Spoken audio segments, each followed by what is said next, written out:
1959. aastal tegid Viini ülikooli füüsikud katse, mis pidi olema puhtalt tehniline mõõtmine.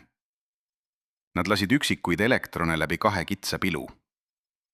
Elektron on elementaarosakene, mis peaks käituma nagu väike kuulike, liikudes ühest punktist teise sirgjooneliselt. See oli ootus. See oli loogika. See oli kõik, mida füüsika selleks hetkeks oli õpetanud. Kuid tulemus oli midagi, mis lõhkus 3 sajandit kestnud maailmapildi täielikult puruks. Elektron ei liikunud sirgjooneliselt. Ta läbis mõlemad pilud korraga. Mitte ühte. Mõlemaid samaaegselt. Ta käitus nagu laine, nagu energiamuster, nagu midagi, millel pole kindlat asukohta enne, kui keegi vaatab. Ja siis, niipea kui seati üles mõõtevahend, mis pidi registreerima, kummast pilust elektron läbi läheb, elektron muutis oma käitumist. Ta lakkas olemast laine. Ta valiti kindel tee. Ta kokku varises ühte punkti. Vaatleja olemasolu muutis füüsilist reaalsust. Kes otsustas selle? Mis seal tegelikult juhtus? Kas mõõtevahend, mis on eluta metall ja elektroonika komponent, suutis tõesti muuta elementaarosakese käitumist? Või oli seal midagi sügavamat? Midagi, mida füüsikud ei julgenud kohe öelda? Ja mis siis, kui Siberi šamaanid, soome-ugri tarkusekandjad ja Skandinaavia nõiad teadsid seda mehhanismi juba 3000 aastat enne, kui kellelgi oli olemas laboratoorium? Selles videos saad teada, mida kvantfüüsika tegelikult ütleb tegelikkuse loomise kohta. Mitte metafoorina, mitte esoteerika keeles, vaid mõõdetava, korratava, avaldatud teadusliku faktina. Ja saad teada, miks see muudab täielikult seda, kuidas sa oma kavatsust, tähelepanu ja tahet kasutad. Maailm ei ole see, mida sa näed. See lause kõlab müstiliselt, kuni sa mõistad, et see on kvantfüüsika esimene õppetund. Ja selle õppetunni juured ei alga Kopenhaagenis ega Viinis. Need juured ulatuvad 3000 aastat tagasi, põhjapoolsetesse metsadesse, kus inimesed tundsid reaalsuse loomise reegleid oma nahal, oma verest, oma hingega. Soome-ugri šamaanid, keda kutsuti noaaidideks põhjasaami traditsioonis ning dieetajateks vanades Soome ja Eesti käsitlustes, kirjeldasid maailma struktuurina, mis on pidevas liikumises. Nad ütlesid, et asju, mida sa ei vaata, ei ole veel olemas täielikult reaalsena. Need esinevad võimaluste väljana, mitu kujunemissuunda samaaegselt. Alles siis, kui šamaani tähelepanu, tahe ja hääl suunatakse sellesse välja, koondub see üheks reaalsuseks. Eesti muinasusundis oli selle mõiste jaoks olemas terve tõekspidamiste kiht. Maa-alune jõud, hingetuul ja sõnajõud olid vahendid, mille abil inimene ei palunud reaalsust, vaid lõi seda. Mitte passiivne soov, mitte alandlik palve, aktiivne loomine tähelepanu, heli ja kavatsuse kaudu. Kas see kõlab tuttavalt? Ja kas sa tunned, et sinu enda elus on hetki, kus sinu tähelepanu tõmbas ligi täpselt seda, millele sa mõtlesid? Mis siis, kui see polnud juhus?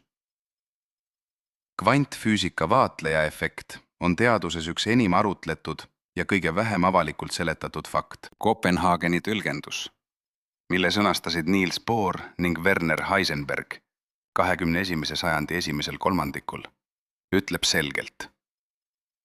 Kvantosake ei oma kindlaid omadusi enne mõõtmist.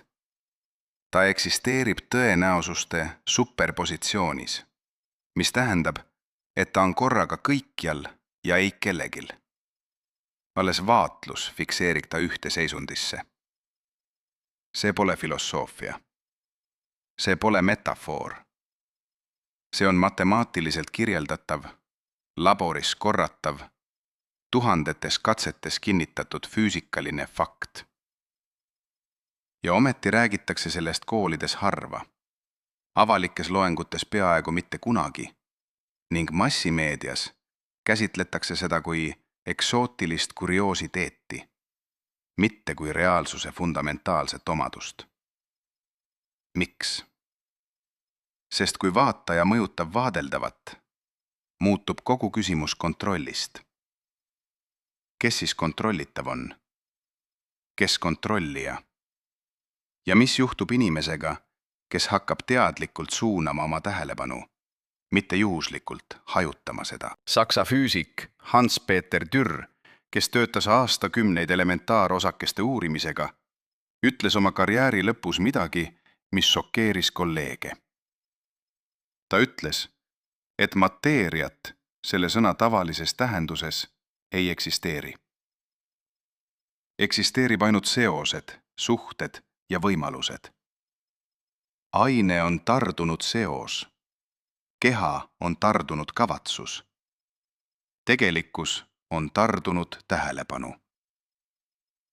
Mida see sinu elu kohta ütleb? Kuid minna tagasi šamaalide juurde, sest nende praktika polnud ebateaduslik. See oli lihtsalt teistsugune teadus, mis kasutas teistsuguseid töövahendeid. Siberi šamaanid, eriti neenetsid ja hantid, kirjeldasid oma rituaale kui tegelikkuse kude muutmist. Nad ütlesid, et olemasolev maailm on ainult üks keermestamise viis. Võimalusi on rohkem. Šamaani ülesanne on teada, kuidas kude avada, kuidas luua sinna uus muster ja kuidas see kude siis kinni sulgeda, nii et uus muster jääb püsima. Saamlaste noaidi traditsioon, mis on geneetiliselt ja kultuuriliselt seotud Eesti ja Soome muinasusundiga, kirjeldas tähelepanu kui füüsilist jõudu, mitte metafoorselt. Noaid ütles, et kus su pilk peatub, sinna koguneb jõud. Kus su hääl kõlab, sinna koguneb kuju. Kus su tahe seisab, sinna materiaalsed tingimused järgnevad. 3000 aastat enne kvantfüüsikat teadsid need inimesed midagi, mida füüsikalaborid alles hakkavad kirjeldama matemaatilises keeles. Ja nad teadsid seda mitte raamatutest, vaid kogemusest. Põlvkondade kogemusest, mida anti edasi laulude, rituaalide ja vaikuse kaudu. Küsi endalt, kui nende kogemus ei olnud ainult usk, vaid töötav tarkus, mida sa oled jätnud kasutamata? Nüüd räägime sellest, mida teadus ei taha valjult välja öelda. Mitte sellepärast, et see oleks vale. Sellepärast, et see on liiga oluline, et seda lihtsalt mainida ja edasi liikuda. Kopenhaageni tõlgendust on kritiseeritud. See on normaalne. Teaduses kriitika on tervislik. Kuid üks asi, milles erinevad kvantfüüsika koolkonnad üksmeelt peavad, on see. Mikromaailmas käitub mateeria fundamentaalselt erinevalt sellest, mida meie igapäevased meeled registreerivad. Ja piir makromaailma ning mikromaailma vahel ei ole nii selge, kui koolõpikud ütlevad. Kvantbiofüüsika, mis on suhteliselt noor teadusharu, uurib kvantmehhanismide rolli elusorganismides. Linnud navigeerivad magnetvälja abil, mis sõltub kvantmehhanismist nende silmade retseptoritüdrukutes.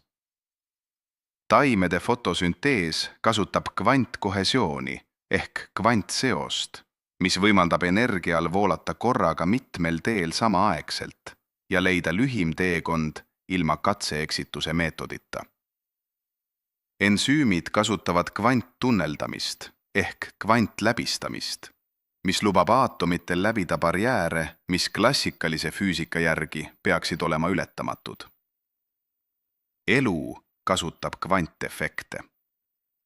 Elu on ehitatud nende peale. Ja kui su keha on kvantmasin, siis küsimus pole enam, kas su kavatsus mõjutab reaalsust. Küsimus on, kas sa tead, kuidas seda tööriista kasutada? Millal sa viimati mõtlesid oma tähelepanust kui täpsest instrumendist? Mitte lihtsalt kui passiivsest ekraanist, millele maailm projitseeritakse.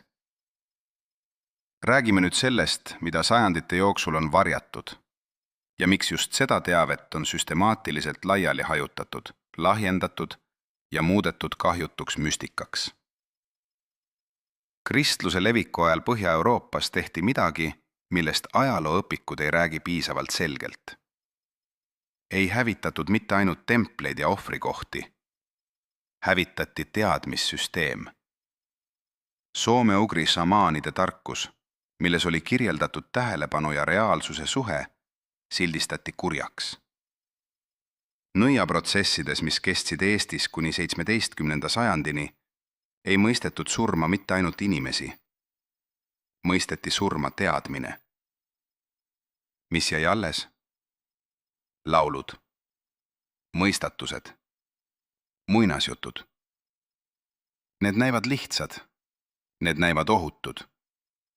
Seetõttu lubati neil eksisteerida, kuid neisse kodeeriti tegelik sisu. Eesti muinasjuttude tarkus ja rahvalaulude kihtlikkus ei ole esteetiline ornament. Need on operatiivjuhendid, mille keel on tehtud piisavalt kahekordseks, et pealiskaudsele lugejale paista puhtaks luuleks, kuid piisavalt täpseks, et harjutanud inimesele anda konkreetsed sammud. Kvantfüüsika ei avastanud midagi uut. Ta leidis uuesti selle, mis oli olemas. Ja sel põhjusel on täna aeg rääkida sellest mitte kui esoteerikast, vaid kui päris osast oma kultuurilisest pärandist.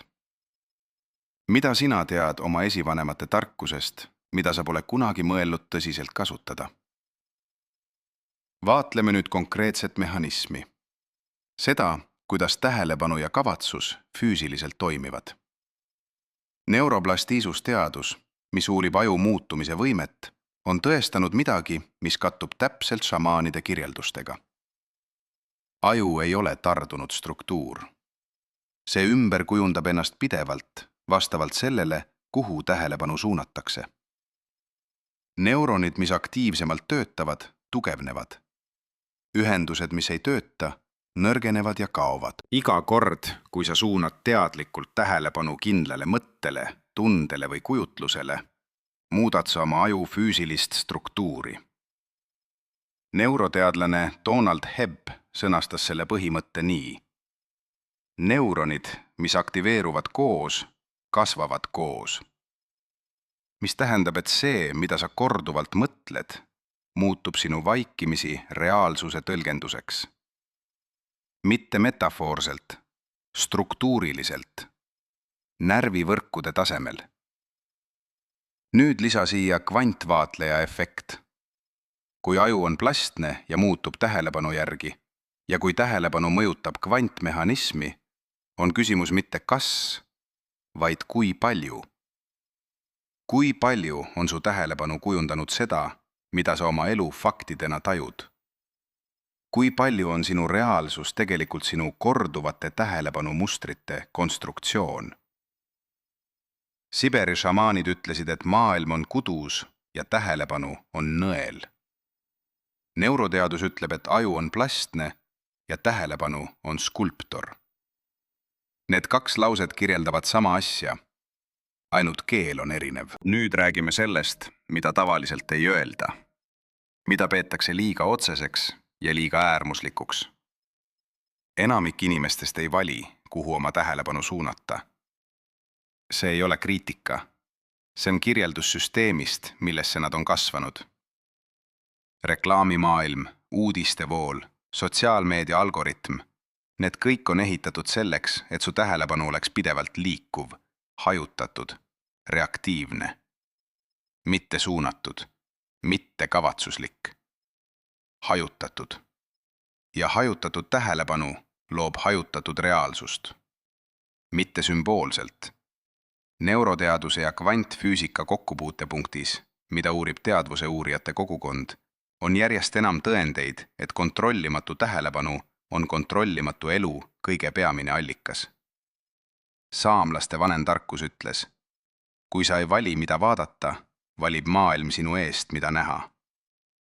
See lause struktuur näib lihtne, kuid see kirjeldab täpselt seda mehhanismi, mida neuroplastisusteadus on praeguseks kinnitanud. Passiivselt tarbitud tähelepanu objekte töödeldakse peaaegu samavõrd intensiivselt kui aktiivselt valitud kogemusi.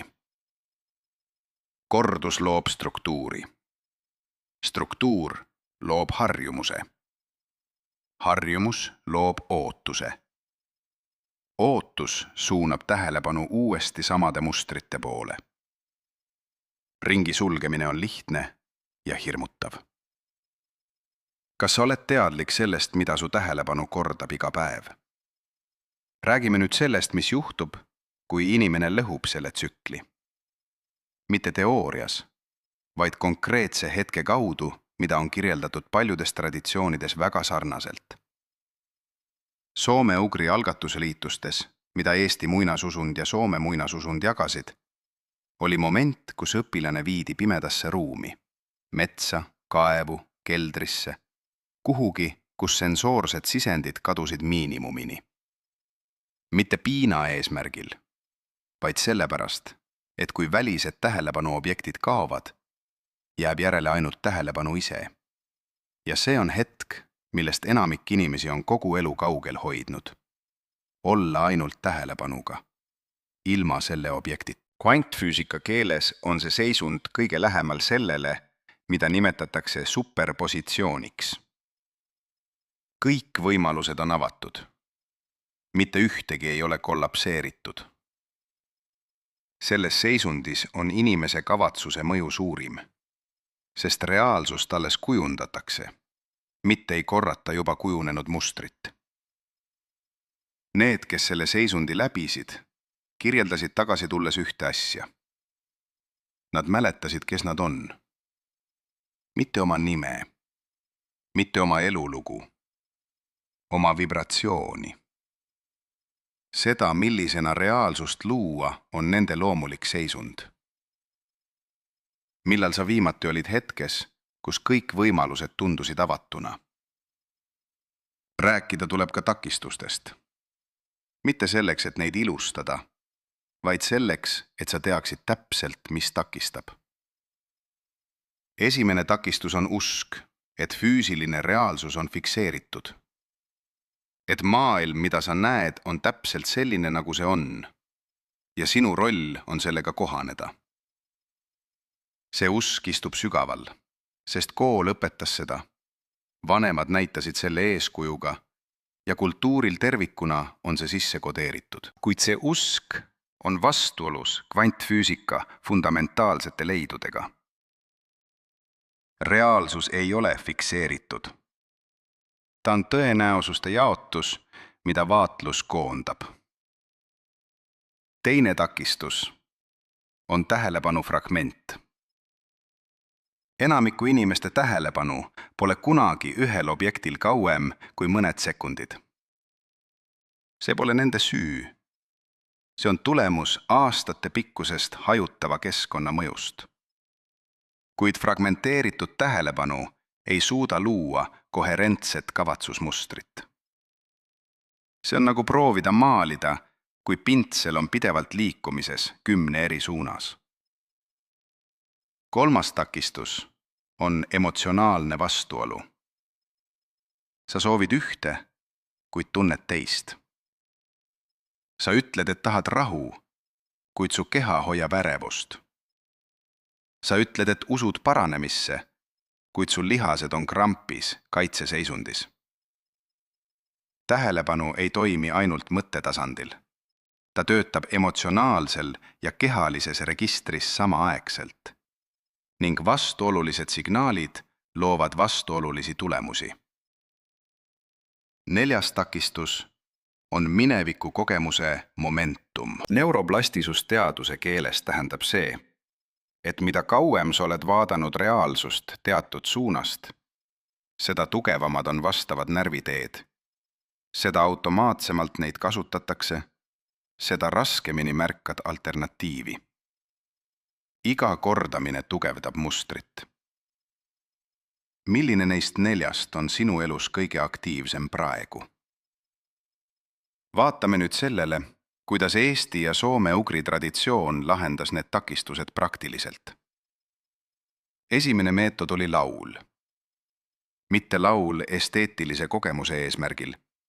Laul kui kavatsuse kandja. Vana Eesti regilaul on üles ehitatud parallelismile, korduste struktuurile, mis on neuroteaduse perspektiivist täpselt selline heliline muster, mis loob aju beetalainete seisundist üle alfalaine seisundisse ülemineku, kus uute neuronaalsete seoste loomine on lihtsam. Teine meetod oli kehaline rituaal. Tantsimine, kõndimine, käte liigutamine kindlas rütmis. Keha liikumine kindlas mustris sünkroniseerib vaguse ehk rändnärvi toonust, mis lülitab keha sümpaatilisest aktivatsioonist ehk võitle-põgene seisundist parasümpaatilisesse ehk paranemise ja loovuse seisundisse. Kolmas meetod oli kollektiivne tähelepanu. Rituaali tegid koos, mitte üksi. Grupi koherentne kavatsus on tugevam kui üksiku kavatsus. Mitte sellepärast, et see on esteetiliselt ilusam, vaid sellepärast, et koherentne grupi tähelepanu loob mõõdetavalt erineva bioloogilise seisundi nii igal osalejal eraldi kui ka kollektiivis tervikuna. Soome-ugri rituaalid ei olnud ebateaduslikud. Need olid teadus, mis kasutas keha kui laborit ning kogemust kui andmekogumise meetodit. Kas sul on tänases elus selliseid hetki, kus sa oled teadlikult loomas, mitte ainult reageerimas? Nüüd räägime sellest, mis juhtub tegelikkusega, kui tähelepanu on koherentne. Kaasaegne teadus on mõõtnud, mida nimetatakse koherentse kavatsuse efektiks. Tuhandetes korduvates uuringutes, mida on teinud institutsioonid nagu HeartMathi instituut Californias, on kinnitust leidnud midagi, mis jääb tavateaduse piiridest välja, kuid mida ei saa ignoreerida. Kui inimese südame elektriline rütm on koherentne ehk regulaarne ja harmooniline, mõjutab ta mõõdetavalt mitte ainult selle inimese ajutööd ja immuunsüsteemi, vaid ka teiste inimeste füsioloogiat, kes on lähikonnas. Südame elektrivälja raadius on umbes 2 meetrit. See on mõõdetav. See ei ole metafoor. Selles raaduses olevatele inimestele kandub üle informatsioon südame koherentsusseisundist, mida mõõdetakse elektrokardiogrammiga, ehk südame elektrilise aktiivsuse mõõtmise aparaadiga. Saamlaste Noaid ütles, et šamaani olemasolu muudab ruumi. Mitte sellepärast, et ta on võluväeline. Sellepärast, et ta on treeninud oma energeetilist koherentsust. HeartMathi teadlane ütleks, tema südame koherents on kõrge ja see mõjutab lähikonnas olevate inimeste neuroloogiat. 2 kirjeldust, 3000 aastat vahemaa, 1 mehhanism. Mis siis, kui sinu olemasolu koherentsus on praegu madal? Mitte sellepärast, et sa oled katkine, vaid lihtsalt sellepärast, et keegi pole kunagi õpetanud sulle, kuidas seda tõsta. Räägime nüüd Eesti päraldist eraldi, sest see on selles videos eriti oluline. Eesti on väike rahvas, kes on ellu jäänud invasioonidest, okupatsioonidest, deporteerimistest ja assimilatsioonikatsest. See ellujäämine ei ole olnud juhuslik. Eesti on säilitanud oma keele ja keel on kõige tõhusam tarkuse konteiner, mis eksisteerib. Eesti keel on üles ehitatud põhimõtetel, mis kajastavad soome-ugri maailmapilti, kus subjekt ja objekt ei ole nii jäigalt eraldatud kui Indo-Euroopa keeltes. Eesti keeles on võimalik öelda asju, mida ei saa otse tõlkida. Seisundi verbid, kohasuhetega tähenduslik manipulatsioon, käändesüsteem, mis kodeerib suhte pigem kui positsiooni. See grammatiline struktuur peegeldab epistemoloogiat, teadmise teooriat, kus reaalsus on suhete väli, mitte fikseeritud objektide kogum. Kvantfüüsika ütleb, reaalsus on suhete väli, kus osakesed on definitsioonilt suhteline kontseptsioon, mitte absoluutne. Eesti keel on kodeerinud selle suhtelise ontoloogia oma grammatikasse. Meie esivanemad mõtlesid juba intuitiivselt kvantfüüsikaliselt, sest nende keel peegeldas seda maailmapilti. Mis tähendab, et sinu emakeel ei ole pelgalt suhtlusvahend. Ta on tarkuse konteiner. Ja kui sa räägid eesti keelt, ei kasuta sa ainult sõnu. Sa kasutad osaliselt seda teadmissüsteemi, mida teadus alles hakkab tõestama. Mida sa tunned, kui mõtled sellele, et sinu keel on vana tarkuse kandja?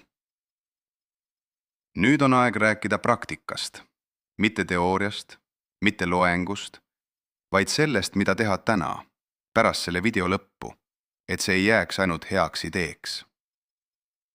Šamaanlik traditsioon ja kvantteadus ütlevad üksmeelselt üht. Kavatsus ei toimi ilma kehalise ankruta. Sa võid mõelda soovitud reaalsusest nii palju, kui soovid.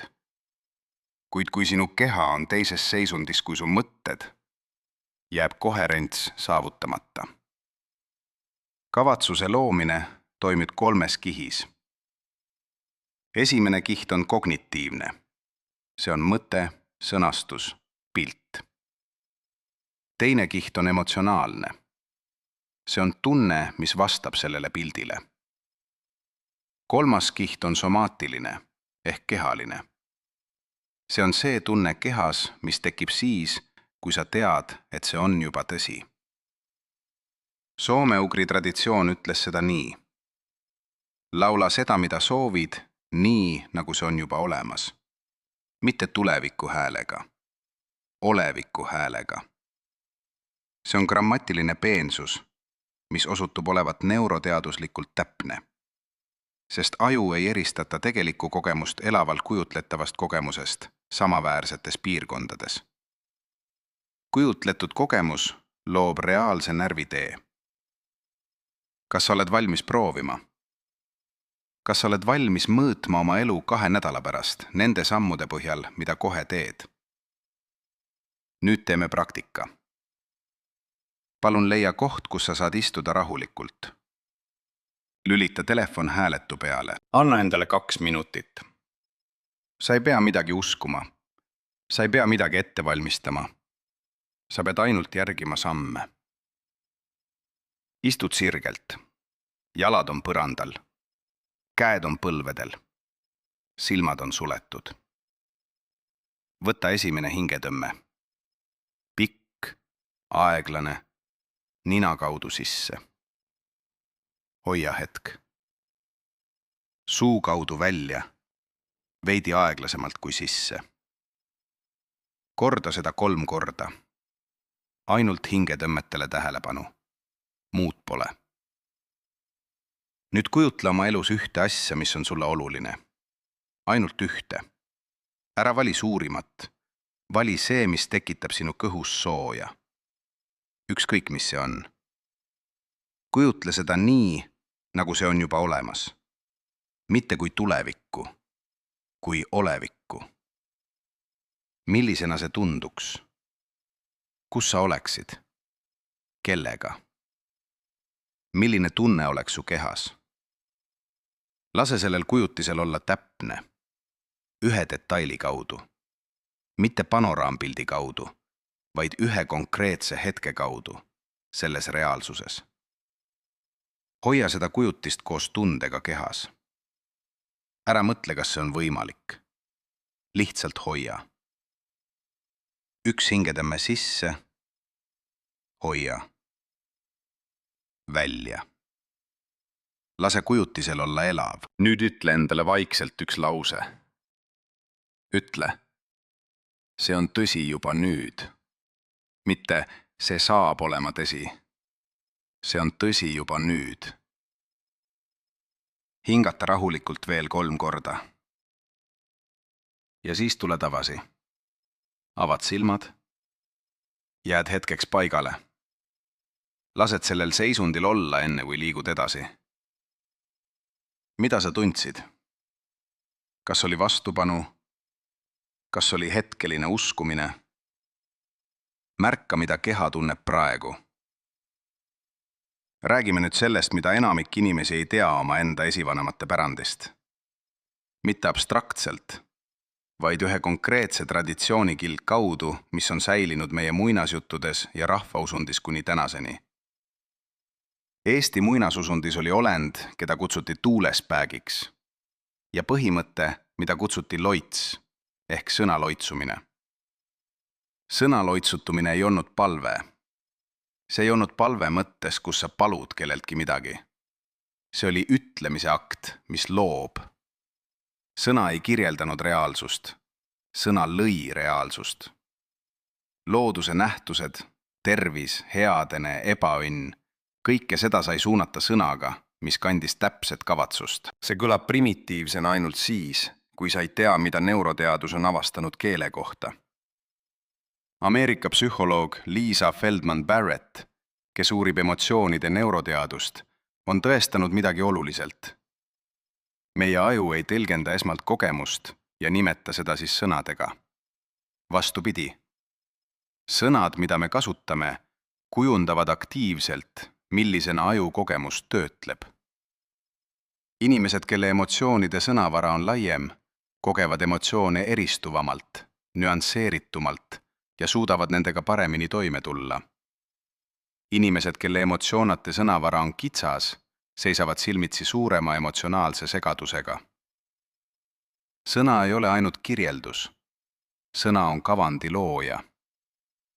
Eesti esivanemad teadsid seda intuitiivselt ja ehitasid sellele terve tarkuse traditsiooni. Kvantfüüsika kirjeldab sama dünaamikat elementaarosakeste tasemel. Neuroteadus kirjeldab sama dünaamikat aju ja emotsioonide tasemel. Järeldus on sama. Sa oled sõnaline olend. Sõnad, mida sa kasutad iseenda kohta, maailma kohta, oma tuleviku kohta. Need ei kirjelda reaalsust. Need loovad selle kihiti. Päev päeva järel, sõna sõna järel. Milliseid sõnu sa kasutad oma elu kirjeldamiseks kõige sagedamini? Kas need on sõnad, mida sa tahaksid luua? Vaatame nüüd sügavamalt šamaanide konkreetseid töömeetodeid. Sest neid on tihti kirjeldatud müstiliselt. Kuid tegelikult on need ülimalt praktilised ja nende mehhanism on kvantteaduse perspektiivist selgitatav. Siberi šamaanid kasutasid trummi löömist rituaali ajal kindlas rütmis, tavaliselt 4–7 lööki sekundis. See sagedus ei olnud juhuslik. Selles rütmis trummi kuulamine viib aju elektroentefalogrammi ehk ajulainete mõõtmise seadme andmetel alfalaine seisundist teeta-lainete piirile. Teeta-seisund, mis vastab umbes 4–8 tsüklile sekundis, on teadvusseisund, mis on aju jaoks kõige lähemal unele, kuid milles inimene on siiski teadlik. Selles seisundis on aju poolkerade koherents kõige kõrgem. Kritiseerimisvõime on langenud ning uute seoste loomine on märkimisväärselt lihtsam. See on seisund, milles kavatsuse istutamine on kõige efektiivsem. Mitte sellepärast, et mõni müstiline jõud on aktiivsem. Sellepärast, et kriitika, mis tavaliselt filtreerib välja asju, mida aju peab ebatõenäoliseks, on ajutiselt vähenenud. Uus reaalsuse kirjeldus pääseb sealt läbi ja loob esimese neuraalse vundamendi. Soome-ugri nõiad kasutasid loitsude juures samu põhimõtteid. Monotoonset hääldust, korduvat rütmilist liikumist, hingamise kontrollimist. Kõik need viivad sama füsioloogilise seisundini, mida me täna kutsuksime muudetud teadvusseisundiks ja mida laborites mõõdetakse elektroentsefalogrammi ehk ajulainete registreerimise aparaatidega. Nad ei kasutanud aparaate. Nad kasutasid aastatuhandete jooksul valideeritud kogemust. Küsi endalt, kas sa oled kunagi kogenud seisundit, kus lahendus tuli justkui iseenesest, ilma et sa pingutasid? Mis seisundis sa sel hetkel olid? Nüüd räägime asjast, mis on tänapäeval peaaegu täielikult kadunud ja mida me vajame rohkem kui kunagi varem. Vaikuses olemine. Mitte ainult müravaba ruum, sisemise müraga vaikuses olemine. See on seisund, mida šamaanid harjutasid aktiivselt, mida moodne maailm on muutnud äärmiselt raskeks saavutada ning mida kvantteadus kinnitab olevat äärmiselt oluline. Miks? Sest tähelepanu, mis on pidevalt millegi külge kinnitunud, ei suuda näha vabalt. See on nagu silmad, mis on kinni kleebitud ühele punktile ei suuda nägeda ruumi tervikuna. Vaikuses, kus tähelepanu ei ole kinnitunud ühegi sisendi külge, jõuab inimene seisundini, mida kvantteadlased kirjeldavad superpositsiooni analoogiana makrotasandil. Kõik võimalused on avatud. Ei ühtki ole veel otsustatud. Eesti muinasjuttudes kordub motiiv. Kangelane istub 3 päeva männi juure all ja ei tee midagi. Ei süüa, ei magata, lihtsalt istub. Ja siis tuleb teadmine. See motiiv pole juhuslik. See kirjeldab praktikat, millest tähelepanu vabastatakse kõigist kinnitumispunktidest ning jäetakse vabaks. Kaasaegne teadus on kinnitanud, et vaiksetel hetkedel, kui ajule ei anta kindlat ülesannet, aktiveerub vaikimisi võrgustik, ehk see ajuosa, mis loob uusi seoseid, otsib mustreid, integreerib eelnevalt omandatud teavet. Loovus ei sünni pingutusest. Ta sünnib vaikuses, mis järgneb pingutusele. Millal sa viimati lihtsalt istusid? Mitte telefoni vaadates, mitte muusikat kuulates, mitte millegi üle mõeldes. Lihtsalt olles. Räägime nüüd biofootonitega seotud avastusest, mis ühendab otseselt muinasaja tarkuse ja kaasaegse teaduse. Saksa biofüüsik Fritz Albert Popp avastas 27. märtsil 1976 midagi, mis muutis bioloogia aluspõhimõtteid. Ta avastas, et kõik elusrakud kiirgavad ülipeent valgust, mida ta nimetas biofootoniteks ehk elusvalguse osakesteks. See valgus ei ole kuumus ega fluoreszentsi lumineszents. See on koherentne valgus, millel on kõrge järjestatus. Sarnane laserivalguse struktuuriga.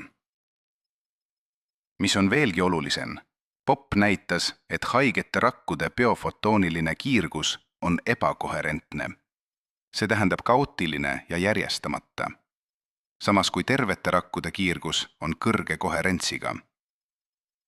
Veel enam, ta näitas, et biofotoonilist mustrit on võimalik mõjutada väliste koherentse valguse signaalidega.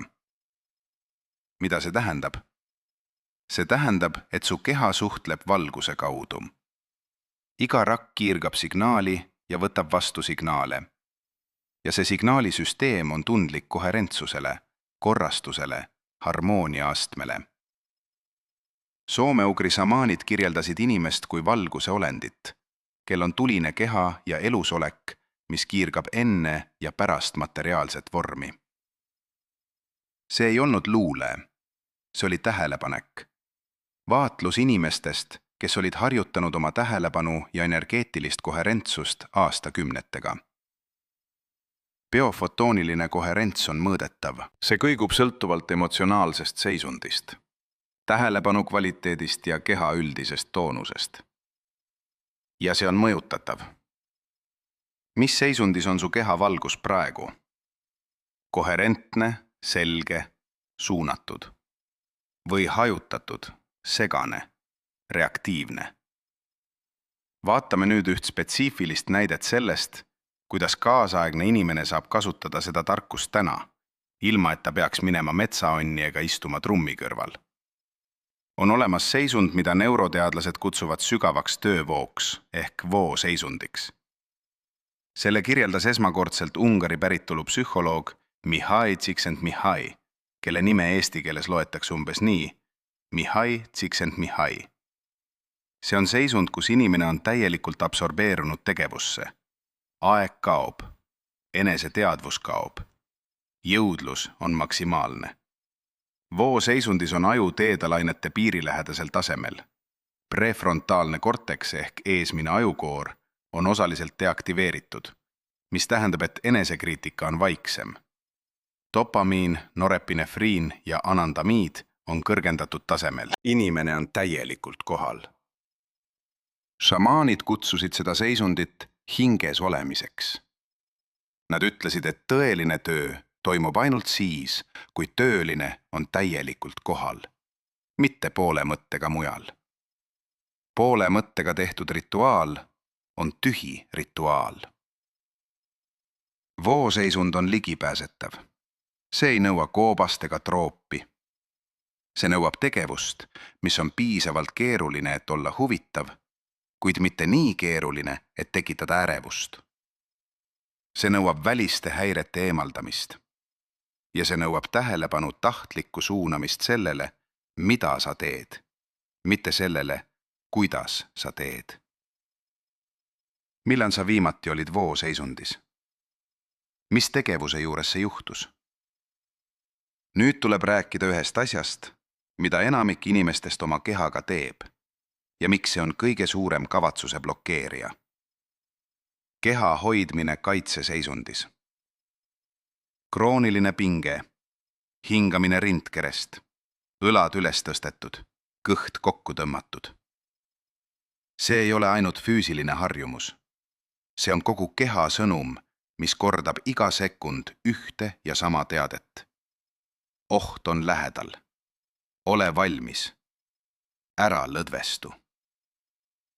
Vaguse ehk rändnärv on keha peamine parasümpaatilise seisundi ehk turvalise ja taastava seisundi kandja. Kui vaguse toonus on madal, ütleb keha pidevalt, et pole aeg luua. On aeg ellu jääda. Loovus, kavatsus ja reaalsuse loomine toimivad ainult parasümpaatilises seisundis.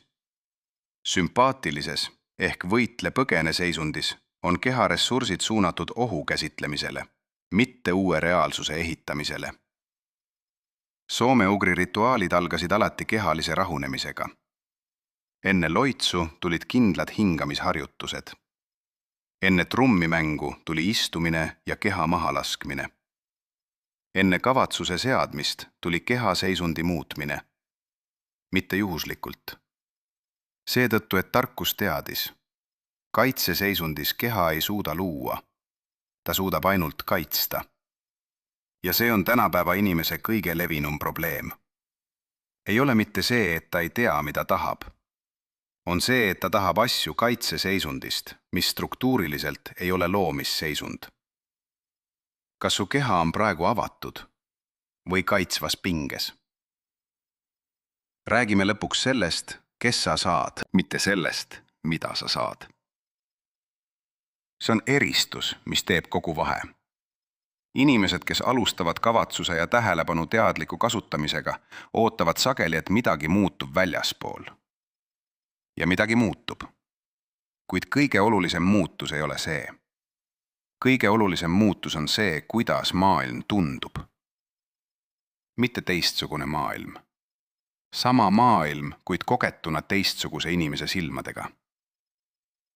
Soome-ugri šamaanide kirjeldus küpsest praktikust oli järgmine. Ta ei liigu läbi maailma hirmuga. Ta liigub läbi maailma uudishimuga. Ta ei küsi, mis temaga juhtub. Ta küsib, mida ta loob. Ta ei oota, mida maailm tema kohta otsustab. Ta seab ise reaalsuse kuju. Neuroteadus kirjeldab sama inimest kui kellegi, kelle prefrontaalne korteks on tugevalt ühenduses limbiaalse süsteemiga ehk keskajuga, mis tähendab, et ta suudab emotsioone reguleerida ilma neid alla surumata. Tal on lai tähelepanu ulatus. Ta ei reageeri impulsiivsetele päästikutele automaatselt. Tema stressivastus on proportsioonipärane, mitte ülereageeriv. Kvantfüüsika kirjeldab sama inimest metafoorselt kui mõõtjat, kelle vaatlus on selge, koherentne ja teadlik. Mitte juhuslik, mitte reaktiivne. Selline vaatleja koondab reaalsust selgemalt. Kes seda inimest vaatab peeglist pärast kuud järjepideva harjutamise järel? Räägime nüüd veidi sellest, mida sa saad teha esimese sammu raskusega. Esimene samm on alati kõige raskem, mitte sisu, vaid harjumuse katkestamise tõttu. Aju eelistab tuntud raja. Uus tegevus vajab lisaenergiat, täiendavat tähelepanu, tahtejõudu. Seetõttu on muutuste alguses kõige olulisem mitte optimaalsus, vaid järjepidevus. Soome nõid ütles, ära alusta rituaaliga, mida sa suudad teha ainult täiuslikes tingimustes. Alusta rituaaliga, mida sa suudad teha iga päev, ka siis, kui sa oled väsinud, haiget, ärritunud. lihtne praktika iga päev on võimsam kui täiuslik praktika kord nädalas. See on neuroplastisusteaduse kuldreegel.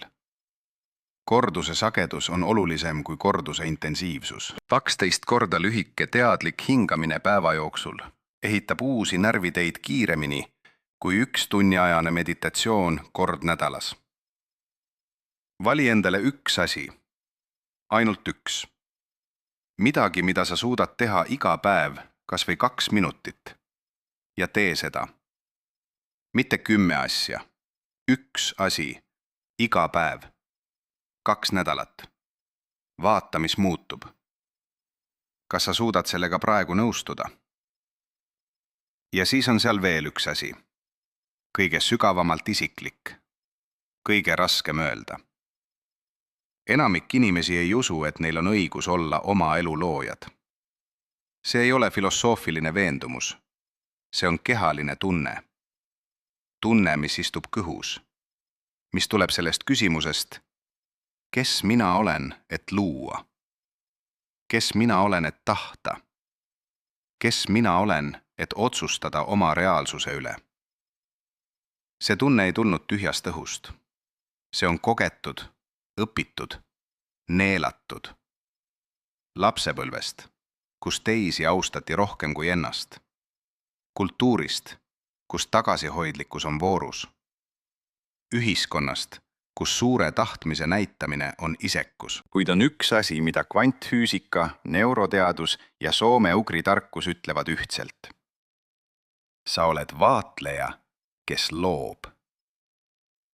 Mitte sellepärast, et sa oled eriline, vaid sellepärast, et sa oled teadlik.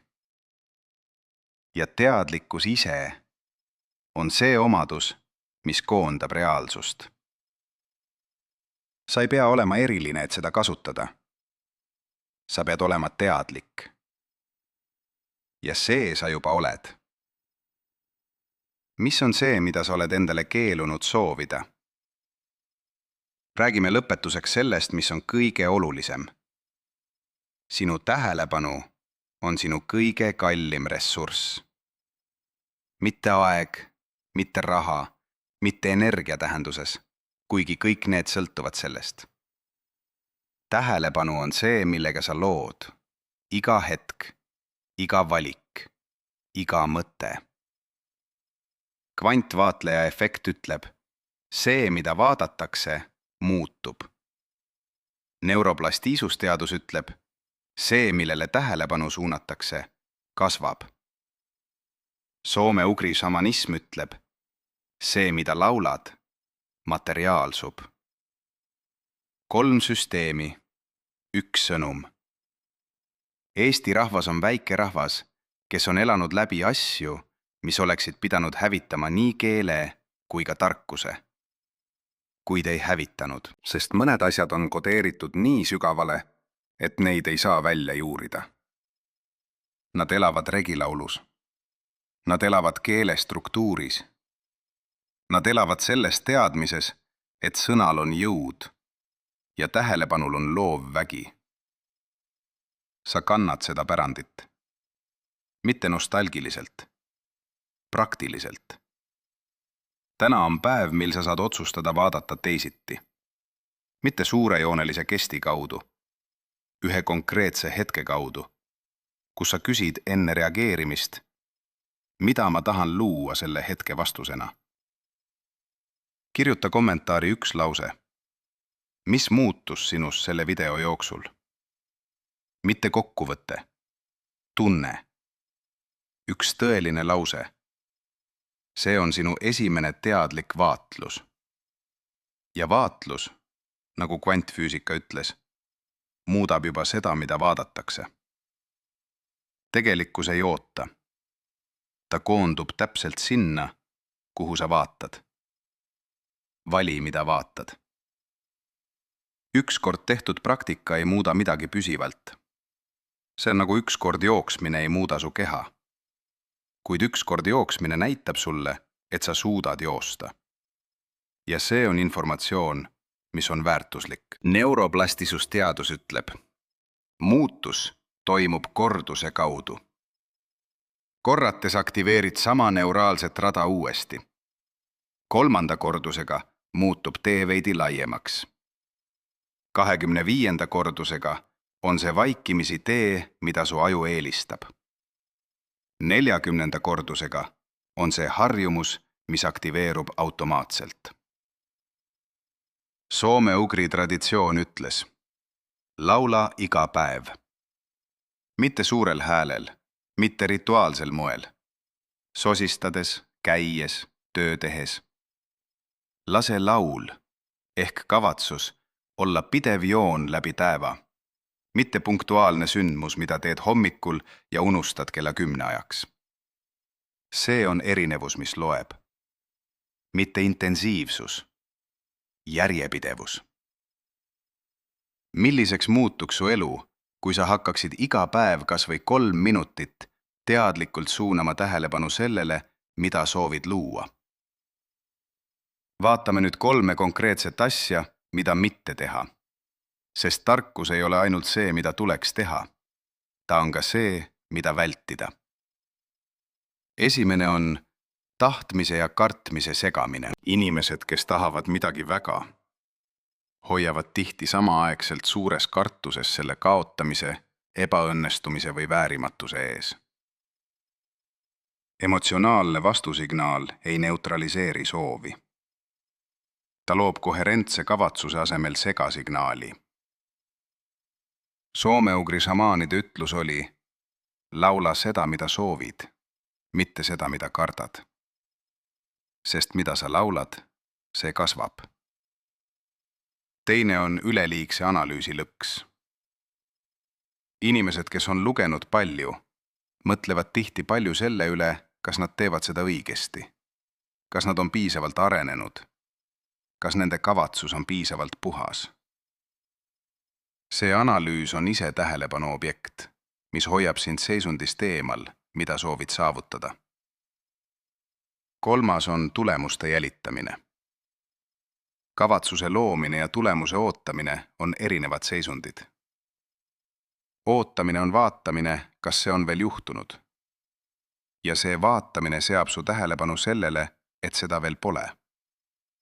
Mis on täpselt vastupidine sellele, mida soovid luua. Saamlaste vanasõna ütleb: laul, mida lauldakse ooteseisundis, ei kanna. Laul, mida lauldakse teadmise seisundis, jõuab. Millist seisundit sina tavaliselt kasutad, kui soovid midagi oma elus luua? Räägi nüüd sellest, keda sa saad, mitte sellest, mida sa saad. See on oluline eristus, mida paljud esoteerilistest teemadest rääkivad materjalid teevad valesti. Nad räägivad reaalsuse loomisest kui tooraine hankimisest. Rohkem raha, parem suhe, tervem keha. Need võivad juhtuda, kuid see ei ole eesmärk. See on tagajärg. Eesmärk, mida kirjeldasid nii soome-ugri šamaanid kui ka kvantteadlased omaenda sõnadega, on muutus selles, kes sa oled. Inimene, kes on integreerinud oma tähelepanu suunamisvõime, muutub fundamentaalselt erinevaks kogemuskandjaks. Ta ei ela enam reaktiivsetes tsüklites. Ta ei kuluta energiat sellele, mida ta ei soovi, iga kord, kui sellele mõtleb. Ta ei liigu läbi maailma, hoides pidevalt pilku sellel, mida ta kardab. Kvantfüüsika keeles tähendab see suuremat koherentsust, vähem mürasüsteemis, puhtamat signaali. Neuroteaduse keeles tähendab see tugevamaid prefrontaalse korteksi ehk eesmise ajukoore ühendusi, mis reguleerivad emotsioone ja teadlikke valikuid. Soome-ugri tarkuse keeles tähendab see, et sa oled saanud oma jõu tagasi. Mitte jõu kellegi üle, jõu enda elu looja rollis. Millised võiksid olla esimesed märgid sinu elus, kui sa alustaksid seda teekonda täna? Ja nüüd ütlen sulle midagi, mida tavaliselt ei öelda. Kõik, millest täna rääkisime, ei ole uus teave. Sinul on see teave geenides, keeles, kultuuris. Eesti keel on säilitanud seda. Muinasjutud on säilitanud seda. Rahvalaulud on säilitanud seda. see pole võõras tarkus idamaalt ega eksootiline meetod Lõuna-Ameerika šamaanidelt. See on su oma, su esivanemate oma, kodeeritud su emakeelde ja sinu veresse. Kvantfüüsika andis sellele matemaatilise keele.